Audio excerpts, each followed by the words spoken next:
नमस्कार दोस्तों, be alert में आपका बहुत बहुत स्वागत है। मैं हूं आपका दोस्त केतन क्रिश्चियन।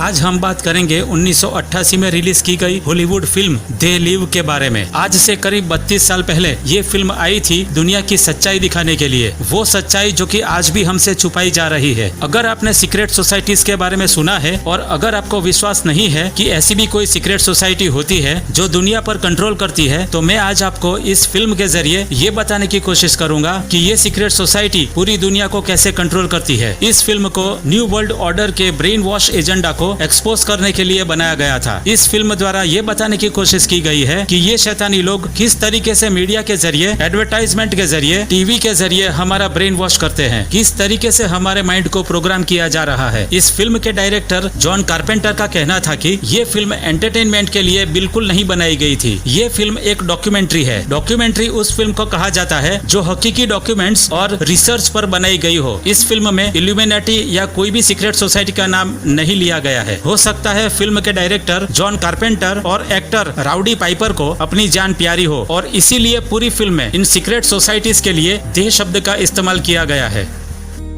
ये फिल्म कुछ ऐसे शुरू होती है। अमेरिका में इकोनॉमिक कोलैप्स के बाद पूरे देश में अनएम्प्लॉयमेंट यानी लोगों को नौकरियों से निकाल दिया जाता है, क्योंकि एक नया सिस्टम इंट्रोड्यूस किया जाता है जो कि एक कंप्यूटर सिस्टम होता है। और हम जानते हैं कि अभी का और आने वाला दौर डिजिटल दौर होगा, जिसमें सभी चीजें कंप्यूटराइज्ड सिस्टम से काम करेगी। ये फिल्म में हकीकत दिखाई जा रही है कि उस वक्त लोगों को नौकरियों से निकाल दिया जाएगा। फिल्म का हीरो राउडी पाइपर नौकरी के लिए नाम लिखवाने जाता है, लेकिन वहाँ से वो मायूस होकर लौटता है, क्योंकि वहाँ उनको कहा जाता है कि हमारे पास अभी तुम्हारे लिए नौकरी नहीं है। राउडी पाइपर स्ट्रीट में टहलते टहलते एक चर्च के पास जा पहुँचता है, जहाँ चर्च का पादरी कुछ लोगों को सीक्रेट सोसाइटीज के बारे में बता रहा होता है कि इस दुनिया के अमीर तरीन लोगों ने हमें लालची और खुदगर्ज बना दिया है और वो लोग हमारे मालिक बन बैठे हैं। उन्होंने सीक्रेटली हमारे एजुकेशन सिस्टम से लेकर गवर्नमेंट तक सारी चीजों पर कब्जा किया हुआ है। हमें सच्चाई से बहुत दूर रखा जा रहा है ताकि वो लोग हमारा इस्तेमाल कर सके।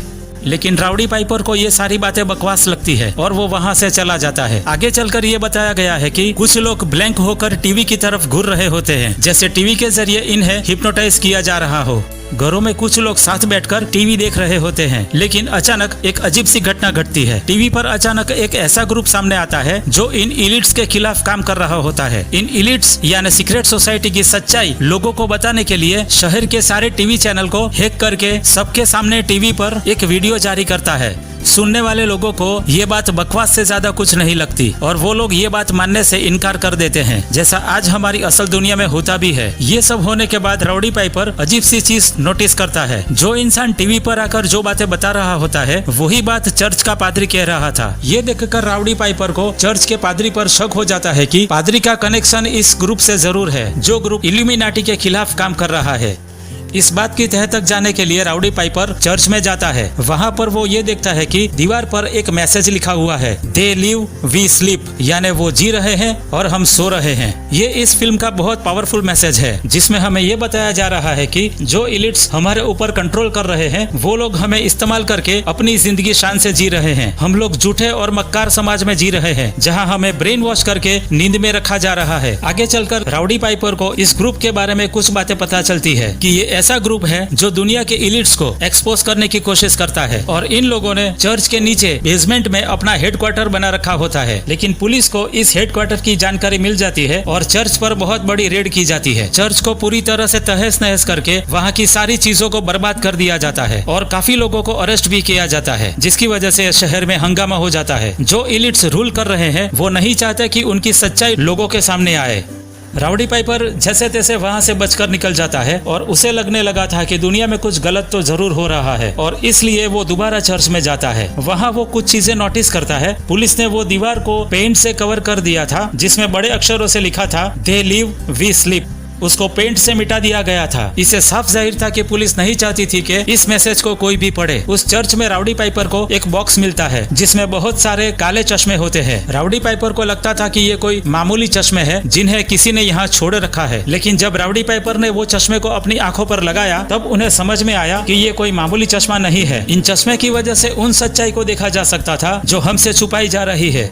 जब राउडी पाइपर ने चश्मे को लगाकर एक एडवर्टाइजिंग बोर्ड की तरफ देखा तो वो हैरान रह गया। उन्होंने देखा कि बोर्ड पर अलग अलग तरीके के सब्लिमिनल मैसेजेस छुपे हुए हैं, जिसकी मदद से हमारे दिमाग को प्रोग्रामिंग करके कंट्रोल किया जा रहा है। जैसे यहाँ पर एक सब्लिमिनल मैसेज है, ओबे यानी सिर्फ और सिर्फ हमारी बात माने, मैरी एंड रिप्रोडक्शन यानी शादी करो और बच्चे पैदा करो, नो इंडिपेंडेंट थॉट यानी अपनी समझ को इस्तेमाल न करो। ऐसे ही सब्लिमिनल मैसेजेस पूरे शहर में चारों ओर बिखेर दिए गए हैं, जिनसे लगातार माइंड प्रोग्रामिंग करके हमें नींद में रखा जा रहा है, ताकि इन शैतान के पुजारियों की असलियत दुनिया के सामने न आने पाए। आगे चलकर राउडी पाइपर एक बुक स्टॉल पर जाता है और वो वहाँ पर देखता है कि हम जो मैगजीन पढ़ते हैं उनमें सिर्फ बेकार की बातें लिखी हुई होती है, जिसका कोई मतलब नहीं है। हमें सच्चाई से दूर रखकर हमें अपने फायदे के लिए इस्तेमाल करना। इसके बाद आता है फिल्म का सबसे इम्पोर्टेंट सीन। जब राउडी पाइपर बुक स्टॉल पर आए एक इंसान को काले चश्मे से देखता है तो वो देखकर हैरान रह जाता है कि जो लोग अपर क्लास या अमीर फैमिली से बिलोंग करते हैं, जिनका पैसों पर पूरा कंट्रोल है, यानी जो लोग इलिट्स है, वो लोग इंसान नहीं बल्कि रेप्टिलियंस है। ऐसे लोग जिनके अंदर इंसानियत का नामो निशान नहीं होता। और राउडी पाइपर को यहाँ पर पैसों की भी असलियत दिखाई देती है। दिस इज योर गॉड यानी पैसों को हमारा खुदा बनाया जा रहा है, जो कि बिल्कुल सच्ची बात है। आज दुनिया में पैसों के लिए एक दूसरे की जान तक नहीं बख्शते। पैसों के लिए लोग कुछ भी कर सकते हैं। आगे चलकर राउडी पाइपर एक ग्रोसरी स्टोर में जाता है। वहाँ उन्हें क्या देखने को मिलता है, जरा आप भी देखिए।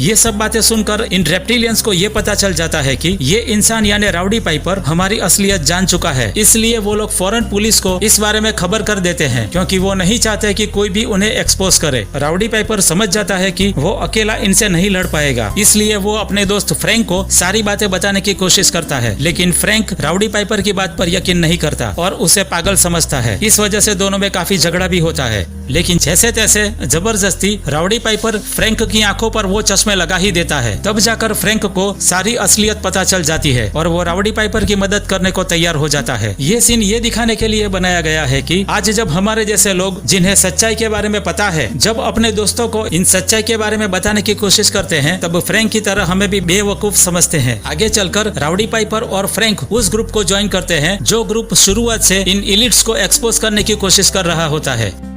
इन ग्रुप की एक मीटिंग में राउडी पाइपर को यह पता चलता है कि कुछ ऐसे इंसान भी है जो इन शैतान के पुजारियों के हाथों, इन रेप्टिलियंस के हाथों बिक चुके हैं और वो भी उन्हीं के लिए काम करते हैं, जिस तरीके से सिंगर्स और फिल्म स्टार्स इल्यूमिनाटी के हाथों बिक चुके हैं। लेकिन मीटिंग के दौरान पुलिस की रेड हो जाती है। पुलिस पागलों की तरह लोगों पर गोलियां चलाने लगती है, लेकिन राउडी पाइपर और फ्रैंक अपनी जान बचाकर वहां से भाग निकलते हैं। इसी दौरान वो लोग एक टीवी चलाने वाली कंपनी की बिल्डिंग में जाते हैं, जहाँ उन्हें यह पता चलता है कि इन इलिट्स ने ऐसे रेडियो टावर लगा रखे हैं जिनकी वजह से खतरनाक रेडिएशन छोड़े जाते हैं और इन्हीं रेडिएशन की वजह से शहर के लोगों को ब्रेन वॉश किया जाता है। ये सुनकर ये दोनों तय करते हैं कि हमें ये रेडियो टावर को तबाह करना है। उन्हें किसी भी तरह बिल्डिंग की छत पर जाना होगा, क्योंकि वहीं पर टावर्स को लगाया गया होता है। पुलिस भी इन दोनों का पीछा करते हुए वो बिल्डिंग में आ पहुंचती है। वहाँ पर राउडी पाइपर और फ्रैंक को एक लड़की मिलती है जिसका नाम था होली टॉमसन। ये एक टीवी चैनल की नेटवर्क एग्जीक्यूटिव थी। शुरुआत में वो काफी शरीफ और मदद करने वाली नजर आती थी, लेकिन बाद में पता चलता है कि वो इन रेप्टिलियंस के हाथों बिक चुकी होती है और वो धोखे से फ्रैंक को गोली मार देती है। राउडी पाइपर अकेले किसी तरह बचकर छत पर जाकर रेडियो टावर्स को तबाह कर देता है, लेकिन अचानक वहाँ पर पुलिस आ जाती है और राउडी पाइपर पर गोली चला देती है, जिसकी वजह से वहाँ पर राउडी पाइपर की मौत हो जाती है। लेकिन मरते वक्त राउडी पाइपर को इस बात की खुशी होती है कि उन्होंने इन रेप्टिलियंस का पर्दाफाश कर दिया। जैसे ही टावर तबाह हो जाते हैं, आम जनता की आंखों से पर्दा हट जाता है और सभी लोगों को इन रेप्टिलियंस का असली चेहरा दिखाई देता है। इस फिल्म में एक सीन में एक ड्रोन भी दिखाया गया है जो राउडी पाइपर को फॉलो करता है और राउडी पाइपर उसे गोली मारकर गिरा देता है। 1988 में ड्रोन टेक्नोलॉजी किसी के जहन में नहीं थी। उस जमाने में किसी ने ड्रोन के बारे में सोचा भी नहीं था और आज से करीब 32 साल पहले ये टेक्नोलॉजी इस फिल्म में दिखाई गई थी। फ्यूचर में हो सकता है ये टेक्नोलॉजी पुलिस हमारे खिलाफ इस्तेमाल करे, क्योंकि इस वक्त सेल फोन के जरिए सैटेलाइट से हमारी लोकेशन को ट्रैक किया जा सकता है, पर ये नहीं देखा जा सकता कि हम क्या कर रहे हैं। आर्टिफिशियल इंटेलिजेंस बहुत जोरों से तरक्की कर रहा है और जैसा कि इस फिल्म में 2025 की साल दी गई है, तो हो सकता है 2025 तक तमाम इंसानों को गुलाम बनाने का ख्वाब पूरा हो जाए और इस दुनिया के इलिट्स हकीकत में हमारी जिंदगी और मौत के मालिक बन जाए।